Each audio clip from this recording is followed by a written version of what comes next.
seu santo nome, bendizermos ao Pai, ao Filho e ao Espírito Santo, nesse dia que é a feira da alma, né? O dia que nossas almas são alimentadas pelo Senhor.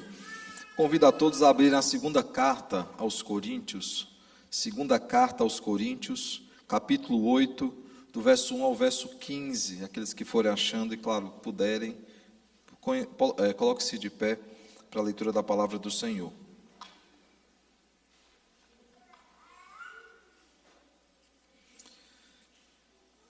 Segunda carta aos Coríntios, capítulo de número 8, verso de número 1 ao verso de número 15.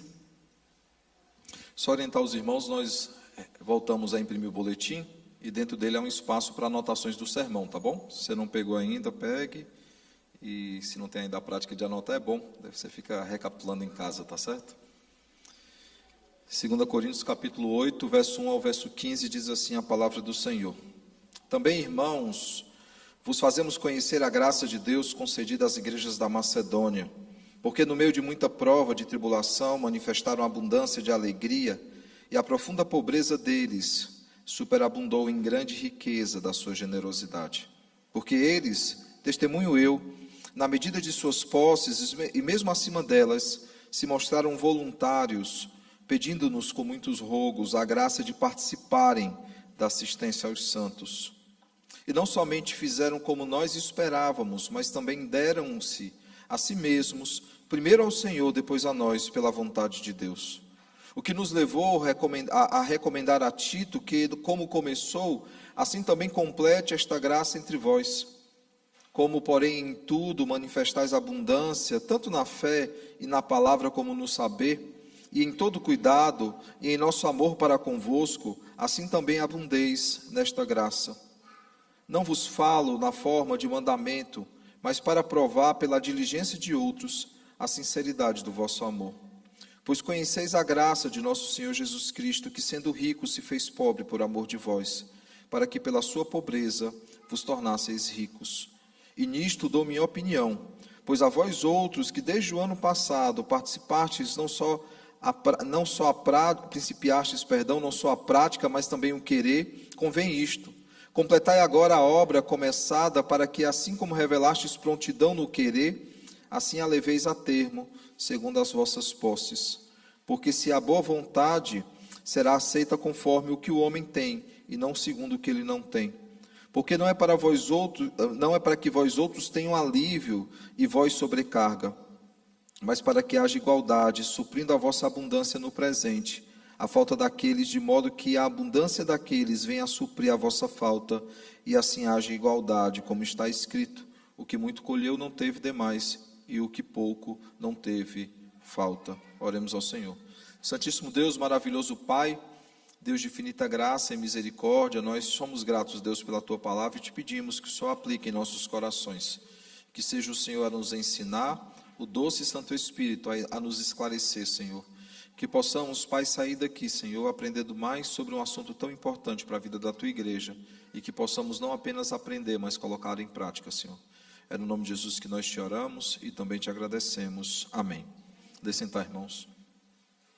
Hoje nós iniciamos uma nova série de pregações, iremos meditar nessa série nos meses de fevereiro e março pela manhã. E o tema da série é as Escrituras e a boa mordomia.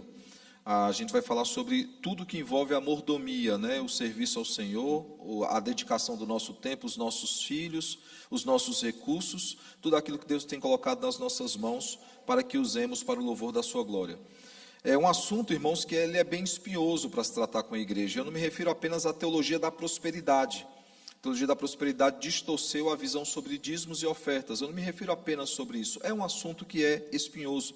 Nenhum pastor se sente muito à vontade para falar sobre isso, porque normalmente quando se fala sobre isso do púlpito, parece que o pastor está preocupado com o seu sustento, ou está preocupado com outras coisas, ou dando indiretas para alguém.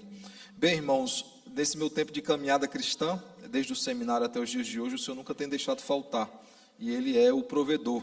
Tem sido meu provedor, como tem sido também dos irmãos. Ele nos provê, Ele nos dá aquilo que nós precisamos para os nossos custos diários, para aquilo que a nossa família precisa, e graças a Deus, Ele tem superabundado nas nossas vidas. Mas só para deixar claro, respondendo as duas primeiras questões, eu faço sempre questão de não saber quem são os dizimistas da igreja, para sempre que eu tiver que falar sobre esse assunto, não parecer que eu estou dando indireta para alguém. De fato, é um assunto que é necessário, porque os dias de hoje, dízimos e ofertas têm sido usados como barganha diante do Senhor, como uma forma de trocar, ter uma moeda de troca com Deus, ou até para alguns, o dízimo e as ofertas são uma espécie de mensalidade que eu pago todo mês à igreja e resolvo meu problema com Deus, e isso não é verdade, irmãos. Então, conversando com o conselho, nós vimos a necessidade de trazer não apenas sobre dízimos e ofertas, mas sobre a disposição, sobre o serviço na igreja, sobre os filhos, sobre tudo aquilo que Deus confiou nas nossas mãos. Irmãos, o tempo que nós temos, a saúde que nós temos, os filhos que nós temos, os recursos que nós temos, nada disso nos pertence, pertence ao Senhor. Ele é dono de tudo e de todas as coisas. E nós, como bons mordomos, devemos administrar todas as coisas para o louvor da glória do nosso Deus. Por isso, nós iremos tratar sobre esse tema nos 2 próximos meses, nos domingos pela manhã. Nós estaremos caminhando nisso, olhando como sermos bons pais, como sermos boas mães, como sermos bons filhos, boas filhas, como administrarmos os recursos que Ele tem nos confiado, inclusive ensinando isso aos nossos filhos, e também administrando o tempo e os dons e talentos que Ele confiou nas nossas mãos, para que usemos tudo para louvor e glória do seu nome. Olhando então para o texto dessa manhã, irmãos, nós vemos que há um desafio de Paulo aqui, que é viver a boa mordomia. Paulo ele está tratando isso com os irmãos. Isso já fica muito claro na leitura. Quando nós lemos o texto, nós já sabemos exatamente o que é que Paulo ele está tratando. Ele está tratando sobre o tema, o uso das finanças, dos recursos para a glória de Deus. Ele deseja tratar isso com os coríntios. Nós sabemos que não é o único assunto que os coríntios eles precisam ser ensinados pelo Senhor. Tanto é que nós temos 2 cartas no Novo Testamento e ainda uma possível terceira carta que é chamada a carta severa, que é uma carta que se perdeu num tempo e que por vontade de Deus e soberana vontade, Ele não permitiu que chegasse às nossas mãos e Ele tem um propósito em todas as coisas. Então, Paulo ele deseja tratar com os irmãos a respeito disso. E lembre, irmãos, não é o único assunto que nós iremos tratar essa manhã. Nós não falaremos apenas dos recursos, nós falaremos das motivações por trás dos recursos que Deus tem confiado nas nossas mãos e como nós temos administrado. Esse tema, irmãos, ele é tão importante e recorrente para a vida da igreja que Paulo ele não trata apenas uma vez com os coríntios sobre isso. Na primeira carta, no capítulo 16, do verso 1 ao verso de número 4, ele já havia introduzido esse assunto, ele já havia falado sobre os pobres de Jerusalém e a necessidade deles serem assistidos pela igreja do Senhor espalhada por toda a face da terra. E ele não havia ainda voltado a mencionar esse assunto, mas agora, diante da necessidade dos irmãos de Jerusalém, ele retorna então à mesma pauta e o mesmo assunto para tratar sobre a mesma coisa. Ele entende que é importante falar sobre isso. Talvez alguns perguntem, por que Paulo entendeu que era importante? A primeira vez que ele tratou sobre o assunto não foi suficiente? Não, irmãos, não foi. Ele acabara de receber um relatório de Tito a respeito da atitude dos irmãos coríntios para com o apóstolo. E ele soube também, não apenas que eles estavam se rebelando em alguns assuntos, nós vimos na primeira carta a questão de alguns são de Paulo, outros de Apolo, havia esse cisma, essa questão na igreja, mas Tito também nesse relatório ele avisa que aquela igreja ela não havia feito nenhum progresso ainda no tema que Paulo havia tratado 1 ano atrás. 1 ano atrás eles haviam se propostos, haviam colocado diante de Deus que eles auxiliariam os irmãos de Jerusalém. Mas passado 1 ano, isso ainda não havia acontecido. E Paulo entende então que é necessário tratar novamente sobre o tema, para que eles pudessem então ser instruídos biblicamente sobre isso e pudessem mudar a sua atitude. Por causa daquela controvérsia do ofensor, que foi aquele jovem que se deitou com a mulher do próprio pai, e ele precisou ser excluído da convivência da igreja, e outros assuntos espinhosos, Paulo então ele decide se dedicar a outras pautas mais importantes. Os falsos mestres que se agigantavam dentro da igreja, que entravam dentro da igreja ensinando falsos ensinos, haviam outras demandas na cabeça de Paulo para que ele pudesse tratar. Mas irmãos, um outro assunto se torna também importante. Dentro desses falsos mestres, haviam alguns que estavam espalhando boatos a respeito do propósito dessas coletas que Paulo estava levantando junto às igrejas.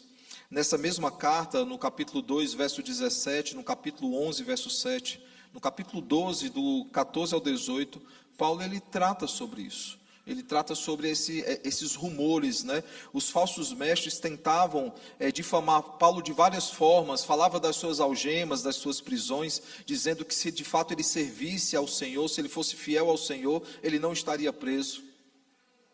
E agora então, irmãos, eles começam um novo boato, dizendo que aquelas ofertas que estavam sendo alçadas junto à igreja aos Coríntios, ela tinha um outro propósito, que não era o propósito que Paulo estava dizendo. Por isso, irmãos, era necessário dirimir todas as dúvidas. Por isso era necessário que Paulo, ele então falasse a respeito do propósito das ofertas, e mais do que isso, ele falasse a respeito das igrejas da Macedônia, que eram igrejas pobres, igrejas que não tinham condição, mas haviam tomado aí a primazia de não apenas oferecer aquilo que eles tinham, mas oferecer as suas próprias vidas para servir aos irmãos de Jerusalém. Paulo, então, traz esse relatório para que pudesse incentivar esses irmãos. Mais do que isso, irmãos, esse mesmo esclarecimento ele foi dado também, não apenas à igreja em Corinto, né? A Ásia Menor recebeu esse esclarecimento, a própria Macedônia recebeu esse esclarecimento, e também a região da Grécia. Todos estavam sendo esclarecidos e a prestação de contas estava sendo apresentada, para que ficasse muito claro que os recursos que estavam sendo levantados, ele tinha um propósito santo, que era glorificar a Deus, assistindo aqueles irmãos que passavam por necessidade. Por exemplo, Paulo deu às igrejas da Galácia, né, as mesmas instruções que ele deu na igreja em Corinto. Se você voltar lá na primeira carta de Coríntios, no capítulo 16, verso 1, você verá isso claramente. 1 Coríntios, capítulo 16, verso 1, um texto que nós já citamos aqui, ele diz: quanto à coleta para os santos, fazeis vós também como ordenei às igrejas da Galácia. Percebe, irmãos, que não apenas aos coríntios, mas aos gálatas também, Paulo já havia ensinado a respeito disso. E não apenas isso, as igrejas da Macedônia foram ensinadas e já haviam atendido a convocação. A igreja em Roma, os romanos também, já haviam atendido a convocação. Todos estavam doando, todos estavam ajudando de acordo com a necessidade. Veja aí em Romanos, capítulo 15, verso 25 e 26, o que é que ele registra. Mas agora, verso 25, mas agora estou de partida para Jerusalém a serviço dos santos, porque aprove a Macedônia e a Acaia levantar uma coleta em benefícios dos pobres, dentre os santos que vivem em Jerusalém. Isto lhes pareceu bem, e mesmo lhes são devedores, porque se os gentios têm sido participantes dos valores espirituais dos judeus, devem também servi-los com bens materiais. Veja, irmãos, a argumentação de Paulo aqui aos gentios. Vocês só conheceram o Evangelho porque Deus levantou os judeus para pregar o Evangelho para vocês. E agora que eles passam dificuldades, vocês não irão assisti-los? Só para lembrar, irmãos, a igreja de Jerusalém passa por dificuldades porque ela se tornou o grande centro de teologia daqueles dias. E as pessoas estavam querendo que o Evangelho chegasse até elas, mas como a expansão não acontecia na velocidade que eles queriam, eles começaram a migrar para Jerusalém. E ao migrar para Jerusalém, Jerusalém ela fica inchada. E a igreja tem que atender a necessidade de todos. E aí você junta uma grande seca que acontece naquela região, eles estão passando dificuldades. E as igrejas estão fazendo o quê? Estão assistindo a Jerusalém, para que Jerusalém continue cumprindo com o seu papel, que é pregar o Evangelho, que é suprir a necessidade dos apóstolos, para que eles pudessem se dedicar de forma exclusiva para o ensino da igreja do Senhor. E o argumento dele em relação a Acaia, em relação a Macedônia e também aos romanos vocês são devedores dos judeus. Vocês precisam suprir a necessidade desses homens para que eles continuem cumprindo com o papel deles, que é pregar o Evangelho a toda criatura. Esse, inclusive, irmãos, é um dos princípios missionários, né? Aqueles que não podem ir, oram e sustentam os que podem, para que eles possam desempenhar o seu papel. Mas há um outro argumento, irmãos, naquilo que ele fala. Ele diz, não foi só o que eles tinham, eles deram além das suas posses, eles deram além de si mesmos, eles se entregaram completamente ao Senhor, porque eles entendiam que se Jerusalém não cumprisse com seu papel, o Evangelho não se espalharia de forma como Deus havia testemunhado lá em Atos 1:8. Voltando aqui, irmãos, especificamente ao texto, permitam de forma muito didática apresentar já algumas coisas que Paulo está dizendo aqui, para que fique muito claro o que é que ele quer dizer. Veja no verso 1, ele fala assim: também, irmãos, vos fazemos conhecer a graça concedida às igrejas da Macedônia. E talvez alguém pergunte: que graça foi essa? Aí ele responde: porque no meio de muita prova de tribulação, ou seja, em meio a muitas dificuldades, eles manifestaram abundância de alegria, e a profunda pobreza deles superabundou em grande riqueza da sua generosidade. Eles eram irmãos muito pobres, mas ao mesmo tempo muito generosos. E o texto continua, o verso 13 ele diz: porque eles, testemunho eu, Paulo se coloca como testemunha desses irmãos, na medida de suas posses, e mesmo acima delas, se mostraram voluntários. Vejam, eles foram além do que deveriam ir. E veja, não apenas isso, eles pediram, eles rogaram, verso 4 diz isso, a graça de participarem da assistência dos santos. Eles disseram: Paulo, por favor, nos dê o privilégio de assistir os santos em Jerusalém. Veja, o que o texto nos leva a crer é que Paulo possivelmente disse: vocês estão indo além do que vocês podem. Vocês podem passar dificuldades. O pensamento deles era: não, a gente quer assistir os irmãos de Jerusalém, a gente quer ajudá-los naquilo que eles precisam. Eles entendiam, irmãos, que socorrer os santos era um privilégio. Por isso, eles entendem, e Paulo também entende, que é uma graça concedida. Suprir a necessidade daqueles que precisam, acolher aqueles que têm necessidades, suprir o serviço da igreja, é uma graça que o Senhor nos concedeu. Nós só podemos fazer porque o Senhor nos proporciona esse privilégio. E ele continua no verso 5, e não somente fizeram como nós esperávamos, ou seja, Paulo ele esperava que eles dessem alguma coisa, mas eles foram além, mas também deram a si mesmos, primeiro ao Senhor, depois a nós pela vontade de Deus. A grande questão deles era: a gente não vai dar só aquilo que a gente tem. Eles perguntam para Paulo: Paulo, o que é que a gente pode fazer além disso? É como alguém que passa por um momento de dificuldade, momento de dor, a gente chega e diz: além de orar por você, o que é que eu posso fazer? Além de orar por sua vida, o que mais está ao meu alcance para que eu possa ajudá-lo? Eles falam: a gente quer ir além. A ideia aqui, irmãos, é que eles se dispõem a servir lá em Jerusalém, ou mais do que isso, trabalhar mais do que eles já trabalhavam, para conseguir do seu trabalho mais recursos, para ajudar ainda mais aqueles irmãos. Antes que alguém se perguntasse assim: mas eles têm um futuro pela frente. Tem, mas eles confiavam piamente no Senhor. Uma graça que foi concedida a Deus, eles entendiam que aquilo era o que o Senhor estava chamando para eles fazerem naquele momento.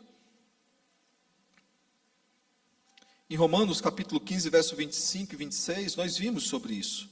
Nós vimos que como a Macedônia e a Caia, ela se levantou, levou levantado uma coleta em benefício dos pobres. Nós vimos isso porque eles se sentiam o quê? Devedores. Eles eram irmãos que eram generosos, mesmo na sua extrema pobreza. Eles eram desapegados dos recursos desse mundo. Veja o verso de número 6. O que nos levou a recomendar a Tito, que como começou, assim também complete a graça entre vós. No verso de número 10 e verso de número 11, irmãos, mais à frente, nós veremos o seguinte: porque se alguém... Perdão, estou na primeira... Passei demais aqui. 2 Coríntios 8... 10 e 11, diz assim: e nisto dou minha opinião, pois a vós outros que desde o ano passado principiastes não só a prática, mas também um querer, convém isso. Ou seja, vocês já disseram um ano atrás que queriam assistir os irmãos de Jerusalém. Pois bem, esse é o momento de vocês colocarem isso em prática. Eu estou dando para vocês a oportunidade, é isso que Paulo está dizendo para eles no verso 6. Que essa boa obra que eles haviam começado, ou seja, manifestado o desejo de acolher os irmãos, que agora eles colocassem em prática. Verso 11, completai agora a boa obra começada, para que, assim como revelastes prontidão no querer, assim a leveis a termo, segundo as vossas posses.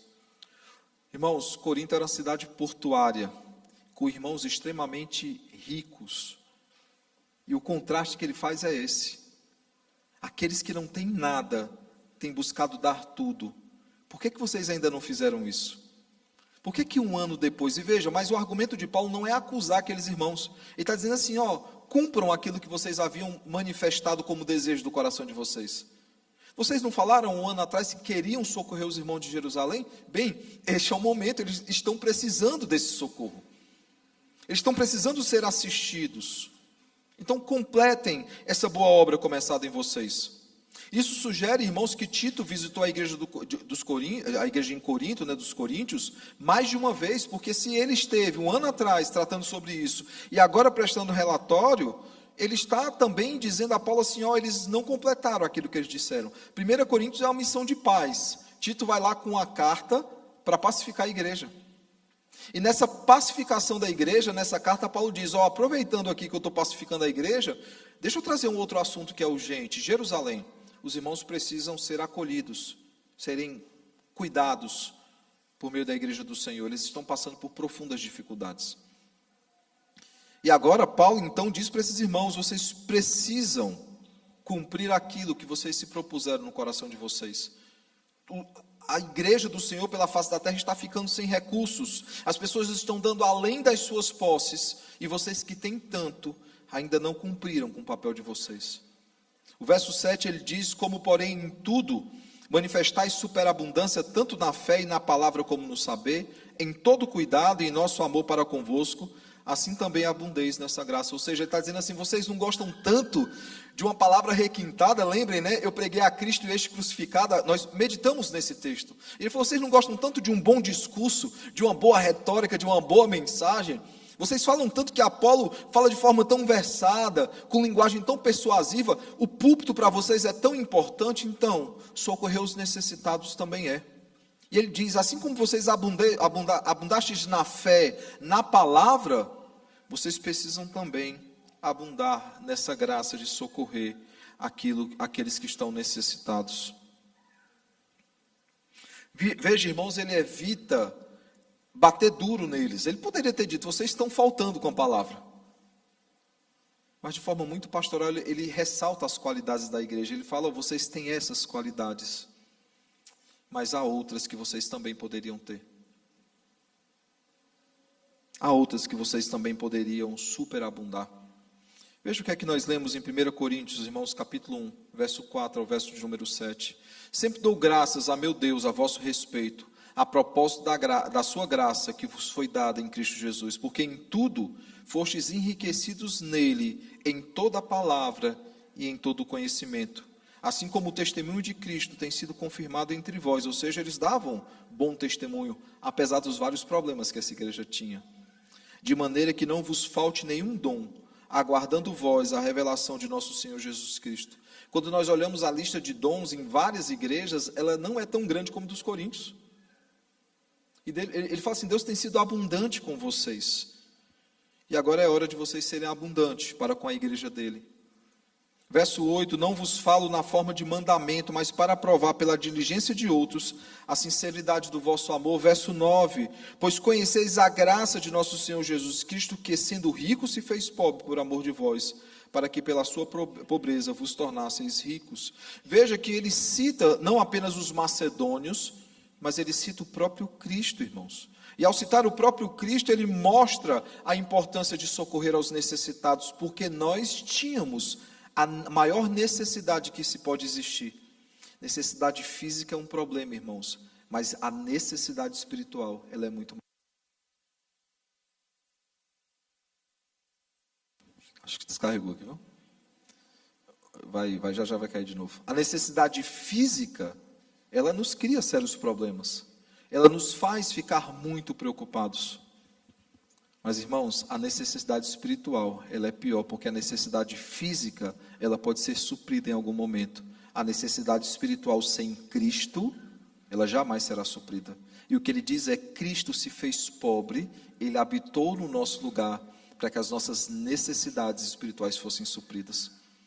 E ele usa então Cristo como o grande exemplo daquele que obedeceu o Pai, deu tudo que tinha para que fôssemos salvos da condenação eterna. Verso 10, e nisto dou a minha opinião, pois a vós outros, que desde o ano passado principiastes não só a prática, mas também o querer, convém isto. Completai agora, não daqui 1 ano, não daqui 2 anos, completai agora a obra começada, para que assim como revelastes prontidão no querer, ou seja, assim como vocês disseram que queriam ajudar, assim a leveis a termo, segundo as vossas posses. Ou seja, ele está dizendo assim, não fica só na conversa. Não fala só que vai ajudar, ajuda. É mais ou menos o que acontece muitas vezes na questão da oração, né? Alguém chega e fala assim, eu estou passando por dificuldade, você fala assim, eu estou em oração, eu vou orar por você, né? E às vezes você não ora. Tinha um pastor antigo que ele fazia uma questão bem simples, ele estava às vezes no corredor da igreja, e alguém dizia, pastor, eu tenho passado tanta dificuldade, eu preciso tanto de oração. Na mesma hora ele puxava o irmão ou a irmã para o canto e falou assim, eu vou orar agora por você. Porque se eu disser que eu vou orar depois, talvez eu vou esquecer. Então veja que é o mesmo exemplo aqui. O que ele está dizendo aqui, irmãos, o que ele está colocando é o seguinte, ele está falando assim, vocês falaram que queriam ajudar, então ajudem.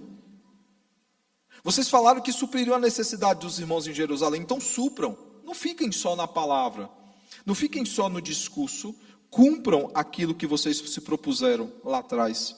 Verso 12, porque se a boa vontade será aceita conforme o que o homem tem, e não segundo o que ele não tem. Esse, irmãos, é um princípio importante que foi tratado por Jesus, quando ele trata sobre a oferta da viúva pobre, ali em Marcos 12, 41 a 44, e Lucas 21, de 1 a 4. Ele trata sobre esse princípio, não é a quantidade que é dada, mas a motivação com que se dá. Quando você vê a oferta da viúva pobre ali, alguns desdenham, né? Fala assim, mas ela deu muito pouco. Mas a motivação do coração dela foi abundante. Ela queria, naquilo que ela podia, socorrer os necessitados. E sempre, irmãos, eu exerci funções na IPB, sempre que eu viajava a serviço da igreja, eu sempre tinha em vista a oferta da viúva pobre, para que eu pudesse administrar bem os recursos da denominação, recursos esses que supririam as minhas necessidades na viagem. Então, eu não ficava luxando ou usando mais do que deveria, porque a igreja ressasse esses custos, a igreja nacional, né, a nossa denominação. E a gente tem essa perspectiva, irmãos. O bom uso dos recursos da igreja. Não é apenas os membros que são bons mordomos daquilo que Deus colocou nas suas mãos. A igreja, por meio do conselho, exerce também esse trabalho de boa mordomia, administrando os recursos confiados nas mãos do conselho. Verso 13, ele continua. Porque não é para que vós outros tenham alívio e vós carga, mas para que haja igualdade, suprindo 14, né, suprindo a vossa abundância no presente, a falta daqueles, de modo que a abundância daqueles venha a suprir a vossa falta, e assim haja igualdade, como também está escrito, o que muito colheu não teve demais, e o que pouco não teve falta. Veja, irmãos, que ele está desenvolvendo aqui o verso 13, 14 e 15, o mesmo princípio. O princípio é, Deus tem dado o necessário, não apenas para suprir as necessidades das nossas famílias, mas para que possamos suprir a necessidade daqueles que precisam. Esse é um princípio, irmãos, que no capítulo 9, Paulo ele vai aprofundar ainda mais. É chamado aquilo, a lei da semeadura, né? Que infelizmente a teologia da prosperidade distorce. A teologia da prosperidade diz o seguinte: quanto mais você dá ao Senhor, mais Ele lhe dará. E ponto. E não é isso que o texto diz. O texto diz o seguinte: que Deus ele tem abençoado ainda mais aqueles que têm assistido aos necessitados, para que Ele seja glorificado e para que mais necessitados sejam assistidos. Esse é o princípio de 2 Coríntios 9. Esse é o princípio que é aprofundado a respeito aí, quando ele vai falar sobre a grande coleta e a grande colheita que é feito, né? A semeadura e a colheita. E eu conheço, irmãos, na prática exemplos assim. Conheço irmãos que Deus abençoa profundamente, e quanto mais eles têm, mais eles abençoam a igreja do Senhor. Irmãos que, durante a minha caminhada cristã, e um deles me assistiu como seminarista, ele, em 2004, ele assistia vários seminaristas com mais de 10 mil reais por mês. E era o tipo de irmão que a gente orava para que Deus abençoasse mais, porque quanto mais ele tinha, mais ele investia no reino do Senhor. É disso que Paulo está falando. Veja, é totalmente diferente do que a teologia da prosperidade diz. A teologia da prosperidade diz praticamente fazer uma poupança com o Senhor. Eu dou, Ele me dá. Não é isso que a Escritura ensina, irmãos. Por acaso você dá dízimo pensando nisso, tem que mudar o seu coração. A gente ora para que Deus nos dê cada vez mais, para que possamos assistir cada vez mais àqueles que têm necessidade. E Ele seja glorificado em tudo e em todas as coisas. Ele deseja, então, irmãos, por meio desse texto, ensinar alguns princípios bem importantes para a igreja do Senhor. Princípios como gratidão, como generosidade, princípios como confiança. Saber que Deus, quando nós damos além das nossas posses, Ele vai suprir as nossas necessidades. E princípio esse, irmãos, que já é trabalhado em vários momentos. Em Atos 1, verso 29 e verso 30, nós vemos, irmãos, que é levantada ali uma oferta monetária para que a Judeia ela pudesse ser assistida. E nessa oferta levantada ali em Antioquia, irmãos, nós veremos princípios bem importantes. Por exemplo, eles demonstram seu amor cristão àqueles que são da Judeia. Uma segunda coisa que a gente vê ali em Atos, irmãos, é que eles respondem uma necessidade que é real. Eles veem a necessidade que é levantada e falam, a gente precisa fazer alguma coisa para assistir aqueles irmãos. Eles estão passando por profunda dificuldade. E mais do que isso, irmãos, os gentios, ao suprir a necessidade dos judeus, eles quebraram uma barreira muito importante. Porque até então, vários judeus achavam que o evangelho pertencia apenas para quem? Apenas para eles. Era só deles o evangelho. E agora eles estão sendo assistidos pelos gentios. Pelo povo que eles questionavam se o evangelho deveria ou não chegar até eles. E agora eles veem, irmãos, que sem obrigação alguma, porque não havia reciprocidade, irmãos se levantando para suprir a necessidade que eles tinham. As dificuldades que estavam diante deles. E como eu disse, irmãos, nós temos princípios bem claros da boa mordomia nesse texto. Generosidade, privilégio e serviço. E rapidamente, eu gostaria de pontuar algumas coisas para tirarmos daqui aplicações. Onde é que nós vemos generosidade, irmãos? Verso 2 e verso 3. Veja que o ato de doar está intimamente ligado ao ato de repartir as possessões, as posses que eles tinham. Aqui eu não estou falando, irmãos, de socialismo ou comunismo, como tentam tratar, né, que Atos era uma igreja socialista. Não, irmãos, eles repartiam os bens de acordo com a necessidade. Havendo a necessidade real, havia generosidade. Percebam, quando a partilha ela é feita por obrigação, não há generosidade. Não há. Não há o ato de alguém generosamente dar àquele que precisa.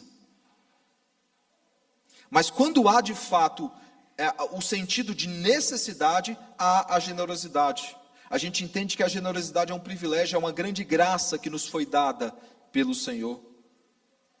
E ser generoso, irmãos, nos traz o pensamento de uma comunhão com Cristo e com o outro. Assim como Ele tem comunhão conosco e nós com Ele, nós temos com os nossos irmãos em Cristo. E assim como Cristo fez tudo para que a nossa necessidade espiritual fosse suprida, nós fazemos o mesmo para suprir as necessidades dos nossos irmãos, sejam elas físicas ou espirituais.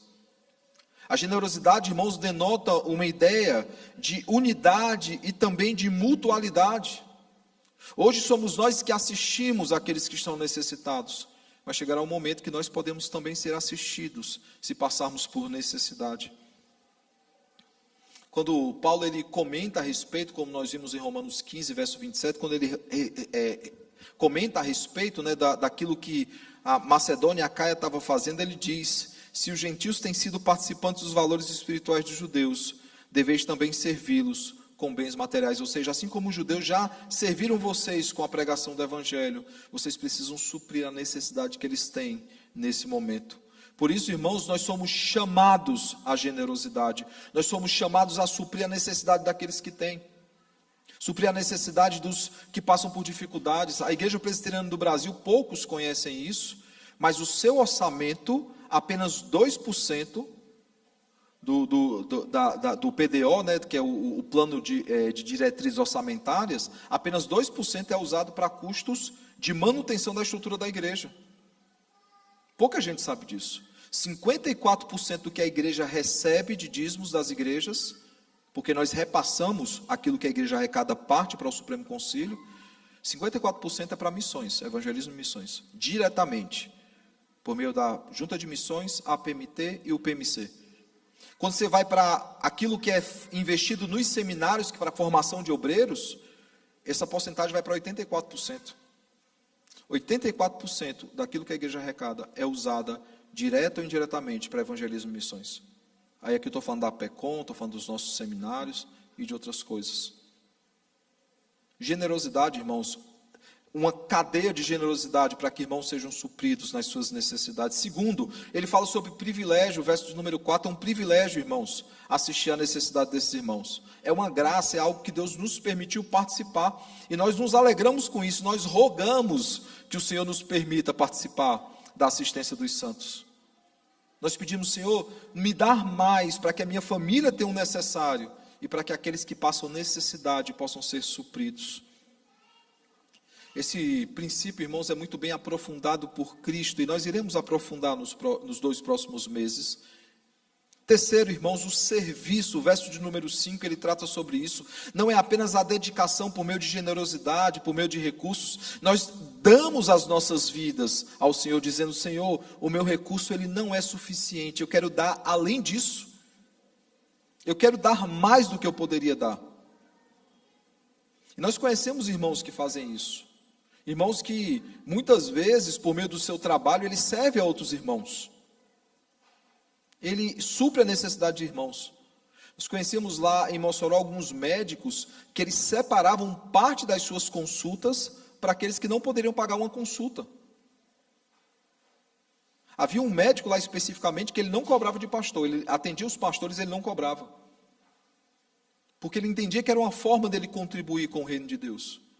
E nós temos, irmãos, por meio daquilo que Deus tem colocado nas nossas mãos, nós temos como fazer a mesma coisa. Suprir aqueles que têm necessidades, suprir aqueles que passam por dificuldades. Em 2 Coríntios ele fala sobre isso, quando ele diz, enriquecendo-vos em tudo, para toda generosidade, a qual faz com que, por nosso intermédio, sejam tributadas graças.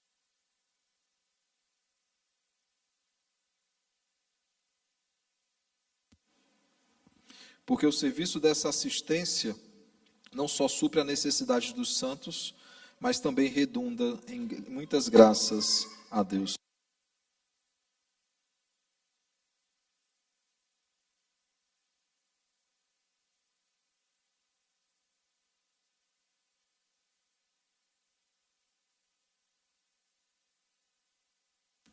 Obrigado, Tiago. A pergunta que eu faço é, irmãos, que aplicações nós podemos tirar então do texto dessa manhã? Sobre generosidade, sobre manifestar nossa gratidão e sobre serviço. O que é que nós podemos aprender primeiro? Por meio disso, irmãos, do que nós aprendemos nessa manhã, nós aprendemos que nós precisamos ser generosos, entendendo que todos os recursos que nós temos, tudo aquilo que Deus tem colocado nas nossas mãos, pertencem ao Senhor e devem ser usados para a glória do seu nome. Como a parábola do talento, onde cada um fez o que aprove o seu coração, mas depois houve a prestação de contas, e um deles resolveu enterrar. E ele resolveu enterrar, e o argumento dele é o seguinte: eu sei como o senhor dá valor a esses talentos, e eu fiquei com medo de perdê-los. E ele responde dizendo, me conhecendo, sabendo que esses talentos deveriam ter frutificado, ainda assim você resolveu enterrá-los? Generosos, irmãos, nós precisamos ser generosos, e não é um favor que a gente está fazendo, os recursos não pertencem a nós, é o Senhor que tem nos dado. Ele quem nos dá saúde, Ele quem abre portas para que possamos trabalhar e desse trabalho tirar recursos. Segunda coisa, irmãos, nós precisamos ser agradecidos, pois é um privilégio participar da assistência dos santos e do crescimento da igreja. É um privilégio olhar e ver como Deus tem usado os recursos que Ele confiou nas nossas mãos para o crescimento do reino. Quando você olhar como a igreja ela tem avançado e como o evangelho tem se espalhado pelo mundo inteiro por meio da nossa igreja, por exemplo, e de outras igrejas também, mas estou falando especificamente da nossa denominação. Quando você olhar os relatórios, ou o próximo domingo na nossa AGO, quando você vê a prestação de contas, você olhar e dizer assim, eu tenho participado desse processo da igreja, eu tenho ajudado a suprir a necessidade daqueles que precisam. Agradecidos, irmãos, nós precisamos ser generosos e também agradecidos ao Senhor. Última coisa, nós precisamos servir ao Senhor, usando os nossos recursos que são dele, usando o nosso tempo, que é dele, e a nossa disponibilidade, que é dele, para a glória do seu nome. Servindo não apenas com os nossos recursos, mas acima de tudo com as nossas vidas e rogando. É o sentido de você chegar para alguém do conselho e rogar: eu quero participar de alguma coisa da igreja. Eu quero servir de alguma forma. No boletim vocês vão ver, nós temos algumas áreas de atuação da igreja, mas irmãos podem ter muitas outras. Muitas outras. Chegar e dizer assim: pastor, essa é a minha área, eu quero servir nisso, e eu vi que a igreja ainda não trabalha com isso. Faz o projeto, traz, e ele vai ter prazer, claro, algo que seja bíblico, né, irmãos? Sei que ninguém vai trazer nenhuma atrocidade, né? Eu falo isso porque tem igreja que tem umas ideias meio loucas, né? Traz, e o conselho vai ter prazer em abraçar esse projeto, para que você possa frutificar na igreja do Senhor, não apenas por meio dos seus recursos, mas por meio do seu serviço. Deixo então a pergunta para a nossa reflexão semanal. Nós somos bons mordomos de Cristo? Nós temos servido corretamente ao Senhor? Que o bom e eterno Deus, irmãos, nos capacite para que sejamos generosos, para que sejamos agradecidos e para que venhamos servi-lo de forma correta, de forma bíblica. Que usemos tudo que Ele colocou nas nossas mãos para o louvor e glória do seu nome, cumprindo assim